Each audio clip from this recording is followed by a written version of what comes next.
गेहूं के फसल काटने के बाद नरवरी नहीं जलाएं, बल्कि नरवाई यानी कि पराली को जैविक खाद में परिवर्तित किया जा सकता है, जिससे भूमि की उर्वरक शक्ति बढ़ती है। यह बात कहते हुए इंदौर ग्रामीण कृषि मौसम सेवा केंद्र के विशेषज्ञ डॉक्टर HL खपेड़िया ने बताया कि भारतीय कृषि अनुसंधान केंद्र की वेबसाइट पर किसान भाई नरवाई को कैसे खाद में परिवर्तित किया जा सकता है, इसकी दवाई ले सकते हैं। उन्होंने कहा कि नरवाई को जलाने से जहां प्रदूषण फैलता है, तो वहीं जमीन में अच्छी फसल होने की क्षमता कम हो जाती है। वहीं जैविक खाद को बढ़ावा देने के उद्देश्य के साथ नरवाई को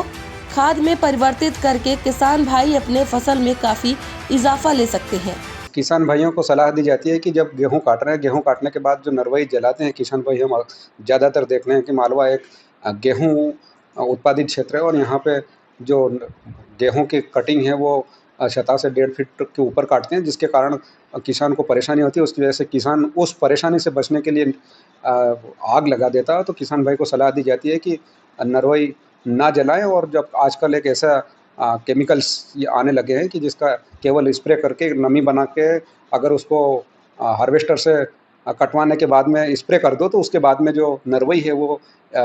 सड़ के खाद का काम कर रही है। और अगर ये दवाई आपको चाहिए तो भारतीय कृषि अनुसंधान संस्थान की वेबसाइट पे जाकर आप कैप्सूल बुलवा सकते हैं, और कैप्सूल जितनी आपको मात्रा लगे वो फ़ोन लगा के भी बात कर सकते हैं, या भारतीय कृषि अनुसंधान की वेबसाइट पे आप अगर मेल करना चाहें या व्हाट्सअप आपको करना आता हो तो किसान भाई वो जानकारी भी प्राप्त कर सकते हैं कि 1 हेक्टेयर में कितनी कैप्सूल लगेगी, और उस हिसाब से वहाँ से कैप्सूल बुलवा के जो नरवई है उस पे स्प्रे करें, और स्प्रे कराने के बाद अपना कल्टीवेटर चलाएं। तो जो नरवई जलाते हैं वो एक खाद के रूप में परिवर्तित हो जाएगी, और खाद जब बनेगा तो निश्चित ही मिट्टी की उर्वरा शक्ति बढ़ेगी। और जो सरकार का उद्देश्य है कि हम